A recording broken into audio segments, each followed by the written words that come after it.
All right, everyone, welcome back to the Know My Truth podcast, where we tell you what it's really like to live, own a business, work in Northern Michigan.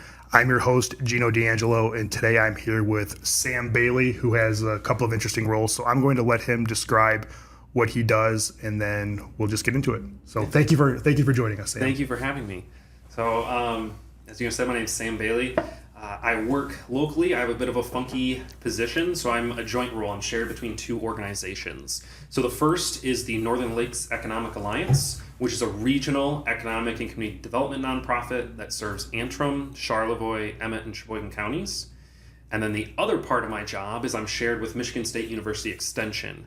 And there I'm an extension educator, and my job is focused around educating local communities and leaders about local economic and demographic trends and how that impacts economic development. So they go hand in hand, but it's just a little confusing because I'm shared between two organizations. Yeah, I was introduced to Sam. I was at a Thrive 45/chamber event back at the casino, I don't know, a month or two ago. I think it was like January, February. Was it that far ago? Yeah. Okay. And at that time, I didn't tell you this yet, but I was just thinking about doing this podcast. And I remember sitting there listening, and I just went because it seemed like something to do. And it was January, February, and it was probably a little slower around here. And I sat in the audience listening to the information that you were sharing, and it was like gold. And I asked a million questions. And it was really interesting for me to hear, I'm a numbers person. I like when you can break something down to a logical point. And it was just incredible to hear how dialed in you were to what is going on in Northern Michigan economically. This is like what you watch CNBC and they talk about, on the broader scale, but to have somebody that was that in tune to what is going on economically in Northern Michigan, that I thought once this launched, I was hoping you would join us. I'm glad you did. I want to do this a couple of ways. One, I want to talk a little bit about, living in Northern Michigan, because that's the purpose of this podcast. And then also talk about some of the trends, which I certainly wasn't aware of, and if I wasn't aware of it, probably the general masses here weren't aware of it. So how would you describe living in Northern Michigan? I love it. So I grew up here. I was born in the hospital in Petoskey. I graduated from Harbor Springs High School in 2017. And so, go Rams. Yeah. And then I went away to college. I went out of state to Minnesota. But what I really love here is the proximity and quality of opportunities to get outside. Yeah. So whether it's going to the beach or I mountain bike, I was playing soccer, pick up soccer last night out at Click Road with a bunch of friends. Whether you sail, like there's just so many opportunities. And I'm a big downhill skier as well. And yes, the skiing's better in Utah, or the mountain biking's better down in Bentonville, Arkansas, or, there are other places that have these, but I think it'd be pretty hard stretch to find a place that has as many opportunities and as good as they are. And you're a couple hours drive from the UP, so if you want to go ski at Mount Bohemia, which I do once or twice a winter, and really challenge yourself, or go mountain biking up in Copper Harbor, which is insane and awesome, like you're still 5-6 hours from those pretty major opportunities as well. Settled debate. DeJuan and I always debate which is better, Nubs or Boyne. Oh, I will die on the Nubs Hill. Is it the curly fries? Oh, that's part of it. But I'm also biased. So both my parents have been on the ski patrol at Nubs for over 30 years. Me and my siblings all worked at Nubs. My mom, now that she's retired, is a ski instructor there. Okay. So grew up in the culture there, but at the same time, I think what sets Nubs apart is Nubs is just a ski hill. They don't have hotels, they don't have golf courses, they don't have all that. So what they make their money on, and what they have to make their money on, is the quality of their skiing. So they win awards every year for best grooming and snowmaking. And is their snow really better?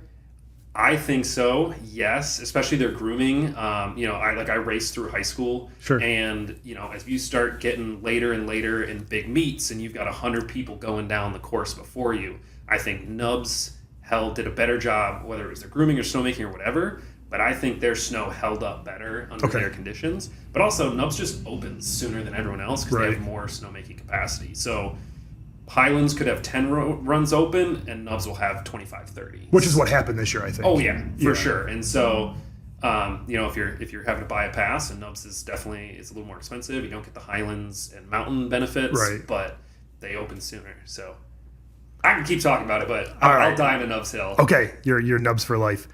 We want to make sure these conversations are as honest as possible. Also, what is one thing you hate about living in Northern Michigan? And be as honest as you want. Yeah, I think there's two main ones, and, All right. and we'll probably get into this later. Is one is kind of our regional demographics. There's not a ton of, I'm gonna go to population breakdown. Not a ton of people in their 20s and 30s. So my Right. peer group, it's kind of tough to make friends. And yeah, Sure. I have some friends that stayed around, and I'm meeting new people through work. At the same time, there's just a smaller pool to draw from. And then the other, and because I'm struggling with this right now, is transportation. Yeah, work hard dependent up here, and if you're like me and your car breaks down, it's in the shop right now. That's a real thing. Yeah, it's tough, and so fortunately, I'm living at home, so I can car shuffle with my parents and Yeah. use the spare car. But I had a friend who plays soccer with us who had lived in Chicago, New York, and San Francisco for like 15 years, Yeah. and then moved here. And then so he's like, "This is the first time I had to buy a car Right. in 15 years." And he goes, "Then you got to buy a second car because if Right. the first car goes." If you have a one car and it breaks down, you're back to having no cars. Yeah, That's so 100% right. that's a tough thing. I definitely sometimes some of my friends who live in bigger cities and they're like, yeah, I just hop on the subway and I take the train here. And so if we get that train spur that comes up from Ann Arbor to Traverse City and Petoskey to happen, that'd be great. You could make a nice quick trip downstate, but I think we have to walk before we crawl. Let's just start with Uber. yeah, I mean, let's get Uber and then get the train, because even Uber here is not Yeah. really.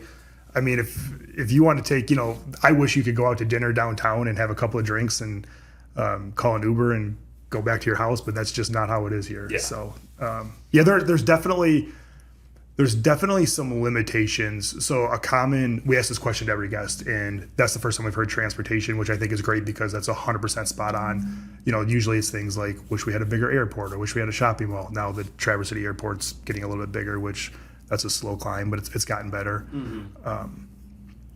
What is one thing, you mentioned a couple of things you like, but what is one thing besides Nubs Knob you absolutely love about living here? Just your thing that if somebody asked you what's one thing I need to do in Northern Michigan when I visit, what would it be? one thing you need to do. For me, it depends on the person I'm talking to. Yeah. You can find. I talked a little bit on your last podcast I listened to about some of the benefits of having wealthier individuals come Yeah. here. It's awesome to go watch Bliss Polo. Right. I have no idea what's happening in a polo match, but the fact that I can back my car up to the side, drop the tailgate, and sit, have a picnic. Are they? I forgot all about Bliss Polo. Is that like a once a week thing? Twice a week. They just started after the 4th of July. It's, I think, Wednesdays and Sundays, and they usually play 2 games a day. And I know nothing about the rules of polo, but it's it's fun. pretty cool to watch 10 people on the backs of horses, just cooking around, smacking the ball. So that's pretty fun. I think that's something unique that you wouldn't necessarily get elsewhere, but it all depends. I mean, Raven Hill Discovery Center, Yeah. which I grew up going to field trips to. Yeah, me too. And I took my girlfriend there the other summer. I was like, you're going to think I'm crazy. Can adults go there? Oh, yeah. I didn't know that. Oh, yeah. You can go. And Where is it? Tell the listeners So where it it's is. down. Is it East Jordan? Yeah, I think it's technically East Jordan. So it's this awesome place that I think it was built by hippies and nerds, and it's everyone saying yes and. So, they save people pets that are exotic animals that people Right. want to give up. So you could go hold a snake or a spider or learn about tortoises. They have this massive magnet table that you can play with and build towers. So you learn about magnets and electricity. They have mini recreations of the Pyramid of Giza and Stonehenge and Oh, that's Easter cool. Island. You can learn all about ecology. They're doing a lot now with innovation and solar energy. And it's just it's a bunch of people who are passionate about learning, and you can it's just a cool place to go explore. Actually, the new director of PYSA is bringing his family up this weekend. And so I texted him. I was like, hey, I think it's second Saturdays that they do in the summer. Second Saturdays are free for families. So I was like, hey, don't That's know what your cool. plans are on Yeah. Saturday, but That should be it. go check this out. But yeah, I mean, it depends on whoever I'm talking to. If you want to talk beach, or if you want to talk mountain biking, there's just so many opportunities. So I tend to skew to whoever I'm talking to. That's a great answer. That we haven't had that. I like anytime we ask a question and we get a different answer. So that's great. No, you touched on something that I think is, if you're here, this, but if you're not from here, because it's so tucked away, if you drive through, Bloomfield Hills, Michigan, which is a very wealthy area, the main road has giant houses everywhere. The houses here are sort of tucked away. If you drove through Petoskey or Harbor Springs, I don't think you would really realize how much wealth is here, which is sort of the good news, bad news, because, the wealth is here. I want to say this the most eloquent ways possible. A lot of people think the wealth is driving out the more affordable options to live here, which might be the truth. But you do get a better hospital, Bliss Polo, And I think, and I don't know if you've noticed this, and maybe the trends, we'll get into the numbers in a second.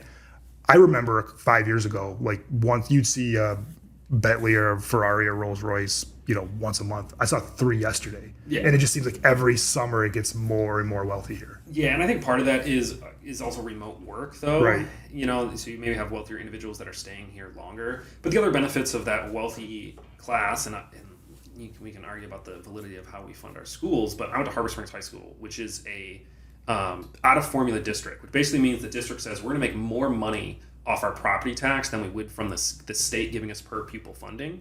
So I went to a very small high school. I graduated with like 60 or 70 other kids. Right. But we had a $30,000 CNC machine. We had a laser engraver. We all had Max, Petoskey schools, which is 4 times our size. They came to our pool to do their physics class cardboard boats. So there are definitely some advantages to having those wealthier individuals, especially from an education standpoint. At least, I super benefited from it.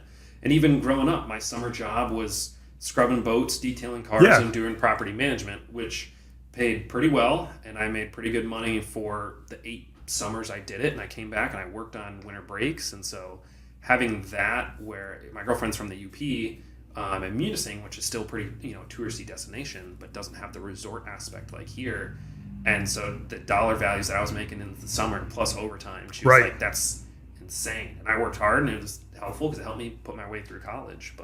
And I don't know if this goes into your purview, but I just read an article that Petoskey's about to be out of formula. So I was reading that too, and I think they were talking about, a couple years down the line, because looking demographically, nationally, we have this population shift. And so there are fewer younger people nationally. It's just fewer people are getting married and having kids. And if you're having kids, you're tending to have smaller families. Right.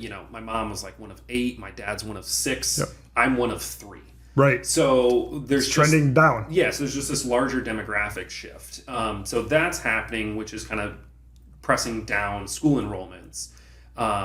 But then also here, as you guys talked about housing affordability in your last one, that kind of stuff where, we don't necessarily we have a fair amount of young families in the area, but it's not like a Grand Rapids where people are moving in and those schools are growing. So most of the schools in the area are experiencing declining enrollment, especially with coming out of COVID, an increase in private school enrollment, online school enrollment.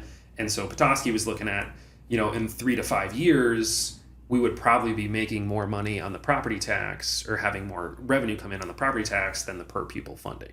So it's math that's way above my pay grade. Right. But it's one of those things where as school enrollments decline, schools have to start looking at, how to be more efficient in how they spend their money. And then in the case of your non-homestead tax, are there other revenue sources that can help you? I want to ask one last fun question before we get into the numbers. What is your favorite restaurant in Northern Michigan? I think Rodrigo's in Harbor Springs is pretty good. It's a popular one. I love the grilled cheese truck at the back lot. Okay. Cheese and Co. Yeah. Oh, theirs is good. But actually, I went out to the food truck at Bear Creek Organic Farm the other day. Theirs is really good. So I'm laughing because that's Dewan who runs the podcast. That's one of his favorites. I've never been there, but maybe it's just too far away. I would recommend it. I live north, so it's shorter. Yeah. All right, we're gonna try it out. Dewan's been telling me that for as long as I can remember that. Their burgers. That's exactly what he says. So that's the second recommendation. We got to try it out. All right, let's get into the numbers, which selfishly is why I wanted you to come on the podcast. What's going on economically in Northern Michigan? I'm going to start with a general question, and I'll probably ask you a million questions based off what you say. But what are the trends we're seeing here? What's going on with Northern Michigan? Yeah. So kind of context. I guess we can start with some baseline. So I think one of the biggest ones that everyone talks about is population and talent, labor force. So looking regionally, so like the 4 counties that we serve, again, that's Antrim, Charlevoix, Emmett, and Sheboygan counties. So kind of wrapping around the tip of the mitt. Population kind of declined from 2010 to 2017. And then especially coming out of COVID, we've seen kind of this big growth in our population. And we're back. So we had lost about 2,000 people in that 7-year time frame. and now we're just shy of where we were in 2010. Okay. A lot of that growth has been in Emmett County. Okay. Emmett County's seen the most bit of that population growth. Where are those people coming from? That's a great question. I haven't dug into that too much. Just speak generally. I know I'm going to ask you. So I think part of it is the kind of older retirement age, and they're tending to move from downstate. Okay. That's a bit anecdotally.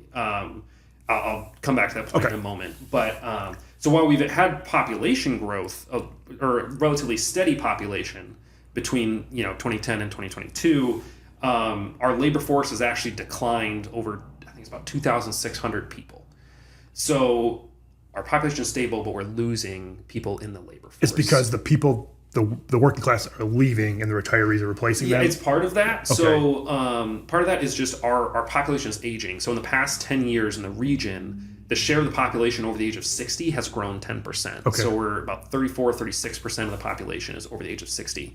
Now, tons of people over the age of 60 work, but not everyone. Right. So just like I said, we have these national demographic trends where nationally and statewide we're aging. That's happening here, but it's more pronounced. There's kind of two main reasons, but they're both driven by how awesome of a place we are to live. Absolutely. If you're my parents, my mom recently retired from teaching in Pellston after 30 years. Wow. They're not going anywhere. Right. They ski, they mountain bike, they camp, like they're here for a reason. So they're retiring in place. And then on the flip side of that, you have people who work their whole lives so they can retire Yeah, here. that's interesting. So you have people who have that family cottage up here or whatever, that they work in Grand Rapids or Detroit or Chicago, and they come up here in the summers or come up here on the weekends, but they work their whole lives. So when they retire at 55, 60, they can retire to this area. Right. So you've kind of got your local population that's aging in place, and then your in-migration is in those older demographics. The state demographer did a presentation at the college a year or two ago, and she had this kind of timeline looking at our in-migration, out-migration, the region broken down by age group. And you could see, like 0 to 18, kind of really nothing happening. But then you hit 18 to 21, big trough, because a lot of people go away for college. You had a little bit of a spike back around 22, 23 of people that move home, figure things out. But then you had net out migration in the region from like the age of 24 to like 45, 50. And so most people, that young professional community is kind of moving out. And then another thing that came kind of coming out of post-COVID that makes it feel like we have less workers is kind of around COVID and the labor force got more competitive. Wages went up substantially, right, especially in our hospitality, restaurant, tourism businesses. And even some of those places started offering insurance and benefits. Because they had to, probably. Because they had to. Yeah. And so people that might have worked 2 restaurant jobs, worked at a diner or a breakfast place in the morning, right, and then went and worked at a bar or something in the afternoon, they're now working 1 job. Right. So we might have the same amount of people in the labor force, but they're not working 2 jobs anymore. Which, I would argue is a good thing for that person. Sure. But kind of feels like we kind of contract the labor market a bit. So that's the big one. And there's no quick solve to that. Right. Then the NLEA is working on some talent attraction campaign. We call it Choose the North. So we're going out, and I have a team of interns working for me who interview local professionals. Yeah. Why do you live here? What's your job like? That kind of stuff. And kind of changing that narrative about the region of away from a place just to visit to a place to live and kind of thrive and have a rewarding life. So the talent labor force is kind of the big one that you hear everyone talking about. That is definitely a challenge for a lot of businesses. And you guys talked about housing and childcare in your last podcast, and that all feeds into it. But I think the other thing, looking more on the economic, if you want to call it the business side, is people view our region as just a tourist place. Sure. And we do have a very strong hospitality tourism economy. It makes up a significant portion of the jobs in our region. But at the same time, there are tons of other industries in the area. So looking at our... Hold on, I gotta step away from the mic for a minute. You're good. So I can pull up some numbers. So looking regionally, our top 2 businesses are accommodation and food services, makes up about 21% of our economy. And then the next 16% is kind of retail trade. Okay. So that's significant, 37%. Yeah. But coming pretty quickly after that, 15% of the jobs in our region are in the manufacturing Yeah. industry. And that's something when I first heard you speak, not to interrupt you, but when I first heard you speak, that was something that really shocked me. Yeah, and and then we've got healthcare jobs, our next biggest, and then construction. Obviously, having the hospital here in Petoskey, the hospital in Charlevoix helps boost those healthcare numbers. But yeah, manufacturing, and so this is classified at the business level. So if you work for we were talking about Daifuku Jervis Webb earlier down in Charlevoix. If you work for them, but you're an accountant or you're in HR or whatever, that still shows up under a manufacturing job. As it probably should. But yeah, so there's significant professional opportunities that even as someone growing up here, I'm learning about the buildings that I drove past my whole life. Whether it's, we've got major kind of international businesses, whether it's Yazaki Circuit Control Corp in Petoskey. Yeah. You've got Daifuku Jervis Webb, which consolidated down near Boyne City. You've got ZD Metals here in Petoskey. I think it's like Zongdong Metals. It's like a Chinese company, but they do I think it's aluminum manufacturing. Oh, wow, interesting. Doing like frame and body parts for new electric Corvettes and stuff. So we've got those major, but then you've also got, you've got EJ, down towards Charlevoix Antrim that's found in East Jordan, but is now this international major business. And when you say EJ, you mean EJ, East Jordan Iron Works? Yeah. Okay. Well, so it used to be East Jordan Iron Works, but now they're official. It's they really? EJ is that right? Incorporated. Yeah. Wow. Interesting. So, they're down, their massive foundry is in Elmira. Yeah. You've got my brother works for Michigan Scientific Corp in Charlevoix, which makes basically testing equipment that all the auto companies use, and Caterpillar and John Deere, and they sell around the world. Sure. And my brother, I think it's what's called wheel force transducer. So it's this instrument that they stick on a wheel, and then they go and rip around a test track, and they can see all the forces pulling on that wheel in different directions. So again, a business. It's on the front of kind of the Charlevoix kind of industrial business park. Driven past that building how many times in my life. Right. Had no idea what it was until my brother started interning there. Sure. You've got the Montai families here in Petoskey with Astor Brands and Montai Veneer, Petoskey Plastics. So there's these manufacturing businesses that employ a whole lot of people in our region, and they employ electrical engineers and mechanical engineers and all these different professions that most people don't typically associate with our region. Would you say, or I guess what are the challenges of, northern Michigan was Harbor Springs, Petoskey, Charlevoix. This area was always meant to be just for tourists, just a resort area. And now it seems like there's a little bit of a transition of trying to make it more of a year-round community with year-round jobs. Where do you see the challenges with that? That's a great question. So one of the challenges that it feeds back into labor force. Right. If you're that business and you're planning ahead and you're looking at where people are moving or what population trends are doing. Right. You've got communities like Grand Rapids and Traverse City that are growing pretty rapidly. Right. Where that's more of a challenge in our area as that. Another one is and related to that, when we get searches at the state level for businesses looking to locate. Yeah. What they do is they put a dot and then they draw a circle around it and say, how many people, what's the labor force in this circle?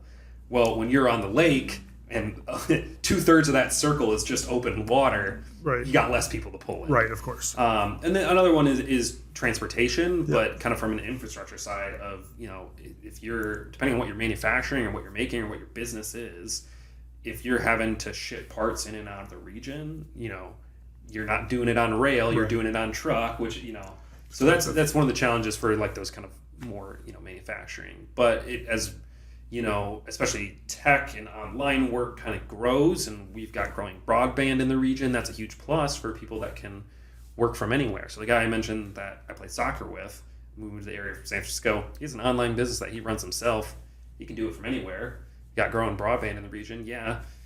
You guys talked about affordability in the last podcast, relative. Yeah. He moved from San Francisco. It's cheap here. He's like, yeah, it's super affordable here. And I'm thinking here, sitting here going, what do you mean it's affordable here? It's so funny you say that because we get two schools of thought, and we talk about this on, I have a YouTube channel also that I'll plug, Gino D'Angelo Realtor on YouTube. We talk about perception. It used to be, for me to sell a house to somebody, it used to be, are you ready, willing, or able? And now it's, are you ready, willing, and able, and perceive this to be a value? Because those of us that have been here forever, all we can think about is properties have doubled in the last 5 years, whereas I met somebody, I've told this story 100 times, but I met somebody at a party who relocated here to Bay Harbor, which is one of the most expensive areas in northern Michigan, and bought like a $2 million house sight unseen because he was comparing Bay Harbor, Michigan to Newport Beach, California.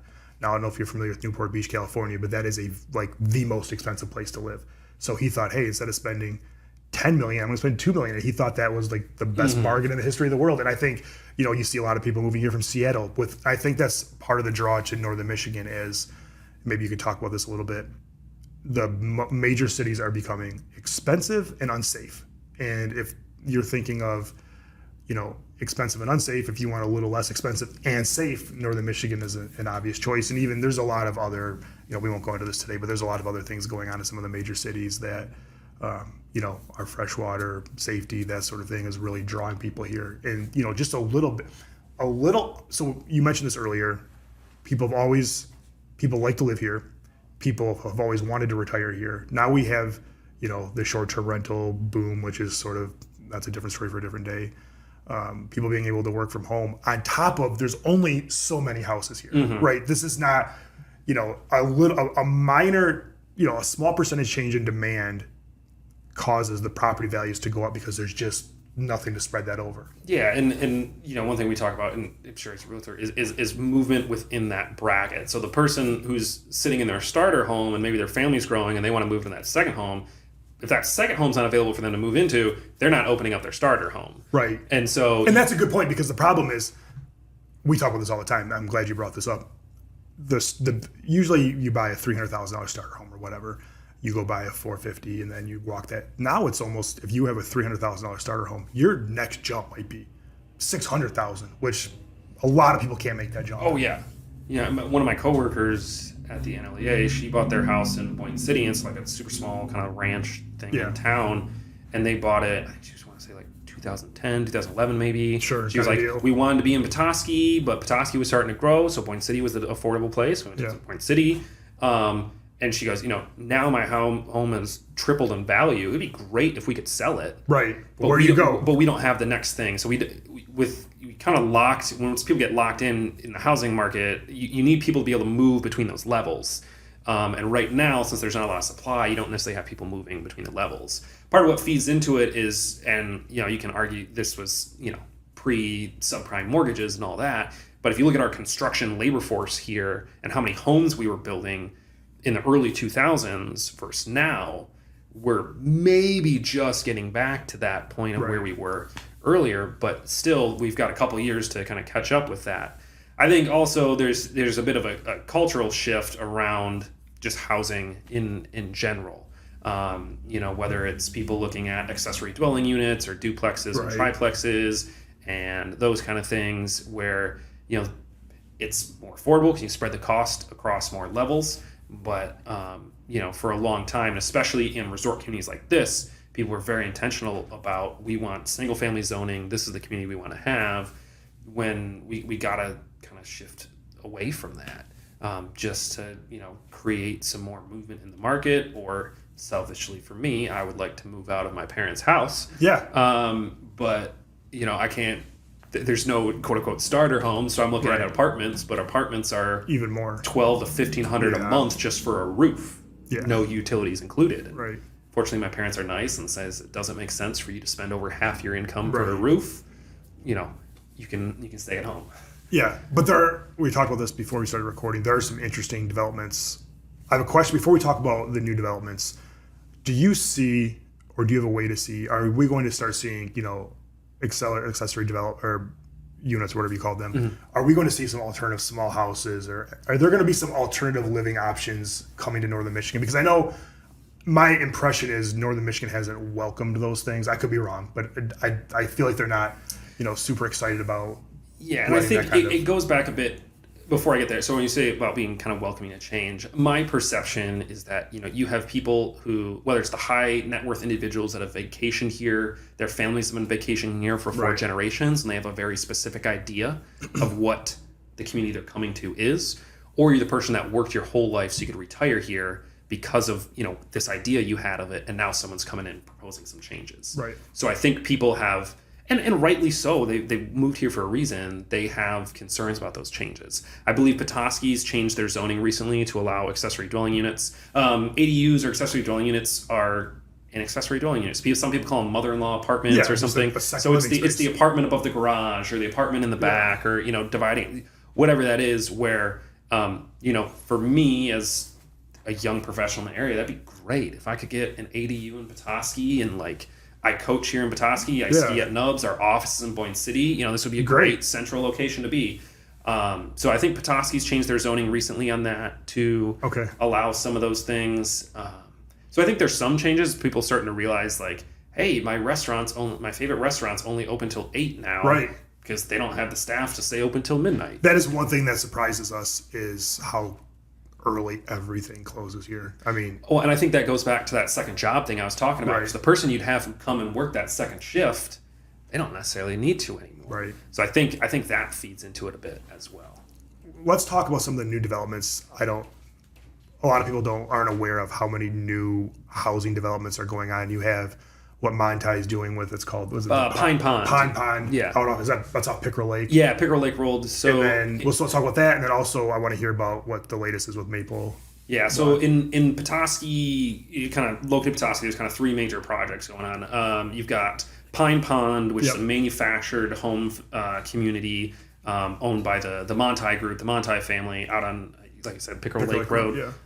So they're kind of doing that, and again, it's feeding into affordability, and also selfishly, they are pretty major employers in the region. Absolutely. So it'd be great if they could attract people. So that's like most manufactured home facilities, that's keeping costs down because it's manufactured home, but also you're buying the home, not the land. Right. So that keeps costs down. I know some people have reservations about that, if you're investing in your future, but so I think it's going to end up being, I don't know the total number of homes they're putting in there, but they're putting in a couple each year and kind of rolling it out. What are the price points on those going to be? I think they go low 2s. Well, I think they could be like high, like 180 up to 3. They're moving in different types of homes, so they're trying to have some options in there. I know they have a website that you can go read way more about it on. So that's one just outside Petoskey, kind of in Petoskey proper. You've got 2 major, more apartment style developments happening. One is off Emmett Street. That's Lofts on Lumber Square. So that's a partnership with the Community Foundation, Han Development, Northern Community Homes. And that's one of those developments that's getting state money to get off the ground. And some of those units there are going to be kind of capped at a certain percentage of what we call AMI, or area median income. So they're income based. Yeah, so it could be, to be in this apartment, you have to be 80 to 120% of the area median income. And so some of those units will be, specifically set aside for those individuals.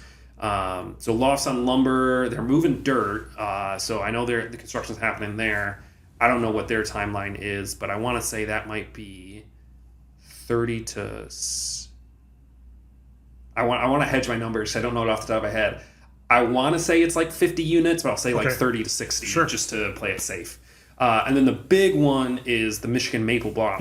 Michigan Maple Block property, which is an old industrial site that's been purchased. They're doing remediation right now to clean up, demolition remediation, take down the old industrial facility, clean up any contamination in the soil, and then that'll be a mixed-use development. So a significant number, over 100, I want to say, rental units. Again, some of them will be income-based for the region.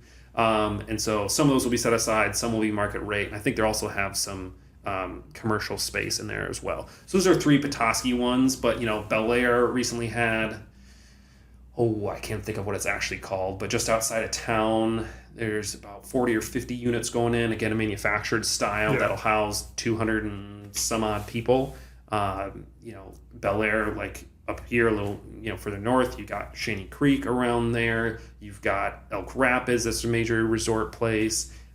So again, more workforce housing oriented to kind of attract people to the area. If you want to move here, or if you're like me and you're living here but don't want to live in your parents' house anymore, there you go. There's some options for that as well. Do you think that's enough to? Will that move the needle? Will that help? It will move the needle, but I don't know if it'll be substantive. I don't have it in front of me, but Housing North, which is a regional Yeah. housing advocacy group. They recently did a housing needs assessment. I think it was just published earlier this year, like May, looking at the next 5 years, how many rental and like owned units are needed in each of the counties they serve, and it's A lot. it's thousands. Is that right? Thousands. Do you guys cut, or like I'll just you vibe like vamp for a minute and I'll Okay. pull up the numbers for Emmett County. One of the questions I have is, do you ever look at the bigger picture? So say we had enough houses for everybody that wanted to be here. What happens to our roads? Because it's, I was leaving, for anybody that knows Northern Michigan, I was leaving Petoskey heading to Indian River the other day, and traffic was backed up until you got to Crooked Lake. And I've been here my whole life. That's the first time I've ever seen that. So Petoskey, the major roads are along the water. It's not like you can make them much bigger. Mm-hmm. What happens to the infrastructure? Are we, is it sort of damned if you do, damned if you don't? Yeah, and with the roads, you get into a whole nother thing. Is because our Yeah. state's been underfunding roads for years. Right. Because our roads are funded through a gas tax. Right. And as Electric. you have more electric vehicles, Right. but B, vehicles went from getting 10 miles to the gallon to 30 miles to Right, the gallon. so you're not buying as so much people gas. are just buying less gas. Right. So road funding is like A whole one different thing, thing, yeah. but I will say a challenge with our region is the seasonality of things. Right. So having to build your communities for when we double in size in the summer. Right. It's just you just have this swing in demand. That's a challenge for anything. Sam, do you have can you speak to, I feel like over the last few years, the winter, there's certainly a big disparity between summer and winter here, don't get me wrong, but the winters do feel busier. Mm-hmm. Are there more with the remote work and that sort of thing? Do you have any way to track, is the population any higher in the winter than it used to be? That's a great question. Not necessarily. I would say in recent years, so we saw a population bump, especially coming out of COVID. And I think part of that was, if you talk to school officials, you saw increases in the local school enrollment. Yeah. Because where a lot of communities elsewhere, in larger communities, schools were remote or online. Right. Most local schools stayed in person with masks and those kind of distancing measures. So I think you had a lot of people who were seasonal residents who said, well, I'm going to stay here and enroll my kids in this school so that they can still go to school in person and have those benefits. So I think you saw some of that around COVID. We've also seen an increase in remote work. But I think if you talk to our visitors bureaus that market the region, statewide and nationally, they don't necessarily need to advertise the summer. Right. They're advertising the shoulder seasons. Right. So whether it's spring or fall, and going into winter, and whether that's you have more events in the region in those seasons that pull people in. Whether it's the Festival of the Book in Harbor Springs, which is big, and that's kind of later September. Everyone comes out for the colors. The mountain and the highlands are trying to offer more resort things than just skiing. So you're pulling in more people. So our population has grown in the past 5 years, which you might be feeling that from 2017. For sure. Yeah, for sure. We've grown in the region. I think our Emmett County has added a little over 1,500 people in that time. So, yeah. Okay. Like, somewhat answering your questions. But jumping back then, looking at Emmett County for 2023 to 2027, the county has an overall housing gap of 3,370 units. Wow. It's 865 rental units they're estimating, and 2,505 for sale units. And then they break it down by like what income and that kind of stuff. But yeah, that's their estimate for Emmett County. And do you have a way to tell what because we don't need 3,000 $1 million houses. We need 3,000. Do you know the number we need? So they break down by rental housing gap estimates. Okay. So for those making under $41,000, that's 380 units. I don't want to read it all off, I get but that. They break it down by that. And then the same with the for sale. They're looking at that gap. So most of the for sale units, they're looking for a household income looking at $66,000 to $100,000. Yeah, and that's one of the things that's interesting. I remember maybe sometime this winter, I was just curious, and I had some free time in the office, and I looked at Rochester, Michigan, which is an area that's where I went to college, and their average home price here was like the same as ours, but their median income was almost double. And that's really something. I don't know how we solve that in northern Michigan, but that's something we're going to continue to contend with. And I think some businesses all are solving it. You know, the Monti Group, Sure. I'll plug. It's They like, do a great job. I know them. they compensate their people pretty well.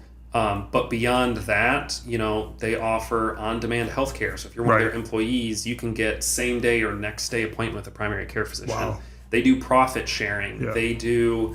They've got a success coach, so a certified counselor that works in all their businesses to help people in their personal life, but also anytime you get, you know, 50 to 100 some odd people working in a business, there's going to be conflict. Right.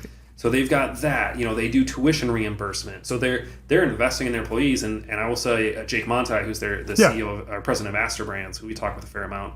You know, everyone's talking about talent. Jake goes, "I'm gonna have a problem." Yeah. And I think it's part of it is because they have that really competitive compensation, but also that company culture that they build where we're not hiring for your job, we're going to build you a career path. Yeah. And we're going to step you up from here to here to here, and we're going to send you back to school to learn this. And, you know, they're a business that's investing in their people and doing it right. And Jake's saying, I don't see where everyone's complaining about talent because we're able to get the people that we need.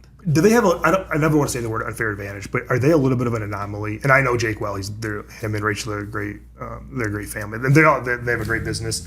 They also have the ability. There's certainly, even, you know, I run a small brokerage. There are things that they do that I wish I could do. So how does the person that doesn't have, you know, how many employees do they have? Hundreds? Across the whole Monti Group, Yeah. because Astor Brands like 50. Yeah. Lord knows or how at Monti Veneer. I'm pretty sure they've got hundreds. Yeah. You know, if you have tens, it's tougher to do those things. Yeah, and you know, I've seen elsewhere where I think some businesses are doing like cost sharing models where maybe multiple businesses are purchasing their health insurance together. Yeah, of course. But I think people, I'm going to stereotype a little bit here. Go ahead. Those individuals in leadership roles in the region, especially at the corporate business level, tend to be older individuals, and that's kind of just a reality. And so the somewhat stereotypical old saying that no one likes was, "A view of the bay is worth half the pay." Yeah. And so I think some people in leadership positions may have taken that a bit to heart and said, "Well, this has worked for the past 50 years. I don't understand why it can't work now." Where I think maybe some newer, younger folks who are having businesses, like we talked about Bear Creek Organic Farm, that's a small organic farm. Obviously, I don't know what they're paying people, but they're able to get people. Right, I agree with that. You know, so I think people are getting a little more creative. I will say, you know, one thing we've been encouraging businesses to consider is internships. Right. And not just go get coffee internships, but Learn it something. allows, for our organization, like I mentioned, our talent attraction campaign, I know nothing about marketing. Right. But I was able to bring in 4 interns when we had a partnership with a foundation, DT Energy Foundation, that helps us run that, where I'm able to bring 4 interns, give them a really cool professional opportunity, but they're launching a whole talent campaign by themselves. And so their interns are able to do real work to kind of be that stopgap, help you meet some short-term needs. But also the state's starting to recognize the importance of internships for talent attraction and retention to kind of prevent brain drain from outside the state. So they have a program, it's called STEAM Ahead, so science, technology, engineering, arts, and math, where they'll give you, if you're doing a summer internship, I think it's like $4,000 or something, to help you pay an intern. Great. So there's all this data about like interns. If you intern at a company, you're 70 to 80% likely to like take a full-time role with that company after graduation. That's like a free trial. So the state's saying, hey, we'll share the cost of this internship with you, help you meet your immediate talent need. From a state perspective, we're incentivizing educated, you know, highly qualified individuals to stay in the state and work. And once they get that internship, maybe then you can transition them into a full-time. So my brother started Michigan Scientific. He interned there. Oh, is that right? Okay. Yep. So he interned there. Now he works there. Astor Brands, Monti Group, really robust internship programs. The people that I know who are like my age there, they all interned there, and now they're working there. Sure. So I think, and even, you know, people, you know, spreading. I interned at the NLEA after I graduated. Now I'm working there. Right. So I think, you know, internships more business should consider them, and then look for opportunities like Steam Ahead Right. to help finance them. Where you're still gonna have to put in some of your money, but $4,000 goes pretty far away. Look at those opportunities to maybe pull in some talent on a temporary basis and see if you can transition to that Sure. full time. Fast forward 5 years from now, what has changed in Northern Michigan and what is the same? Because look, in the last 5 years, houses have doubled. And I agree, I want to touch on something. I do think as business owners, we need to understand that I love this. I shouldn't say I love. I don't love the saying, but I hear it all the time. Have to pay for a view of the bay. I mean, everybody knows that here. And I think 5 years ago, maybe, but I think it's tough to work for a discounted price. And look, I think when you get to live in an area that you love, maybe you take a little bit less money. Oh. But you almost can't afford to anymore because houses, again, in the last 5 years have doubled in most places. You can't, take half the pay and then pay twice as much because then, that that math doesn't math. So I do think as employers, we need to do a better job of, not do a better job, but just making sure that we're taking into account that, because look, I think of this with my assistant Candace. Her husband works for Lexmark, has a great job, has an engineering degree, like a grown-up job, a really good job. And, she's my assistant, which is another grown-up job. And I need to make sure that, I compensate her, think in terms of, taking good enough care of her that she's not thinking about relocating because it's too expensive to live here. It's almost more of a retention thing because there's two things. There's attracting talent and there's retaining talent because, the same way you want to bring people to your job, you have to keep them. And if suddenly they can do this, make the same pay, but they're going to Grand Rapids and buying a house half or whatever, wherever. Yeah. So I'm really curious what you think. If you have a crystal ball, obviously we're not going to hold you to this, although maybe we'll have you back on in 5 years to see which one of these truths stood up. What will be different in 5 years in Northern Michigan economically, and what do you think will be the same? I think, and we talked on these housing projects that are kind of coming online a bit. I think we're going to see more diversity in housing.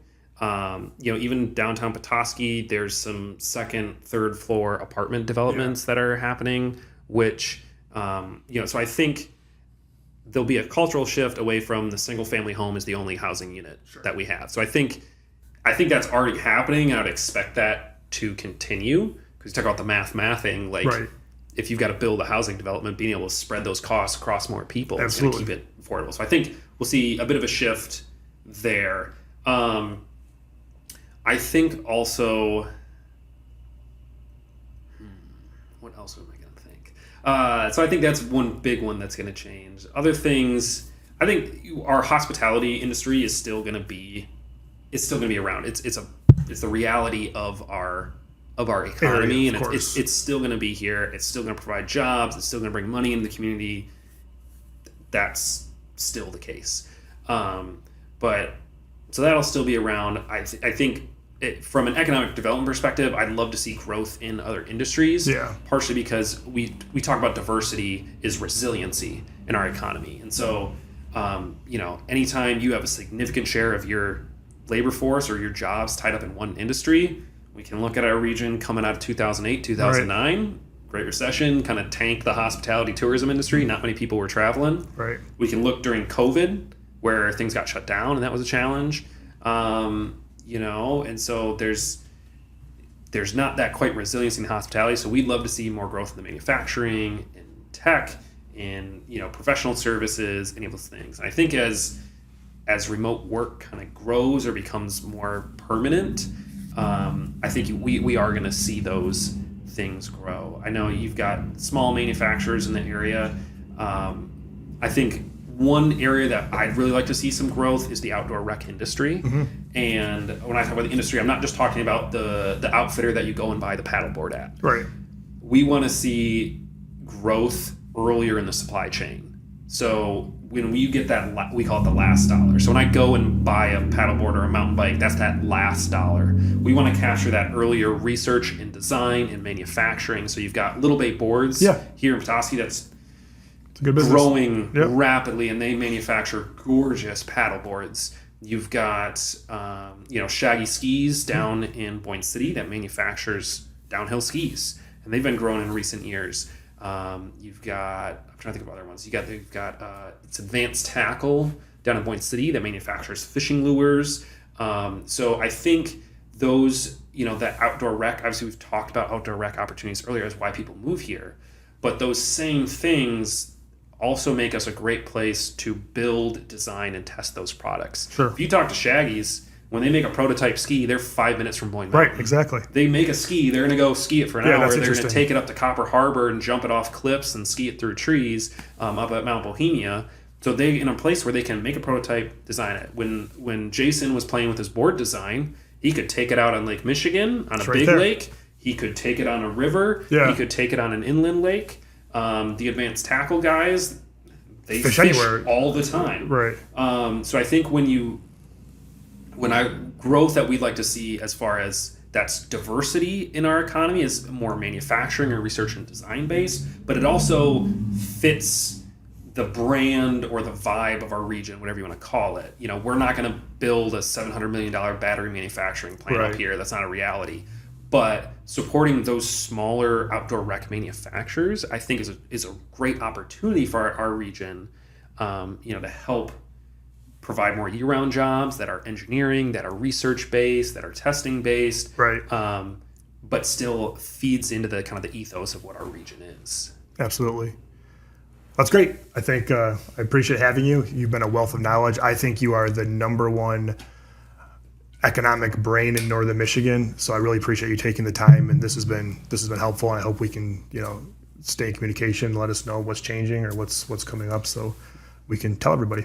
Yeah, absolutely. And I would say, and I don't know thank you for having me, but Northern Lakes Economic Alliance. Yeah, I was going to ask you, if people want to follow you, what's the best way? Yeah, so Northern Lakes Economic Alliance, I write articles that go up on our website. We host educational events that kind of dig into these topics throughout the region. I would also plug kind of Choose the North. My intern's working on a website redesign with that right now. So if you're considering moving to the area and want to learn about why people live here or why people's jobs in marketing, agritourism, manufacturing, any professional opportunities up here, that's a great resource as well. Absolutely. We'll make sure we tag those organizations in the show notes so people can follow them. And that's the NLEA, I think, is one of the more underrated organizations in Northern Michigan. It's how I met you. But I think we're really lucky to have somebody on that side of things. So thanks again, Sam, and we'll talk soon. Yeah.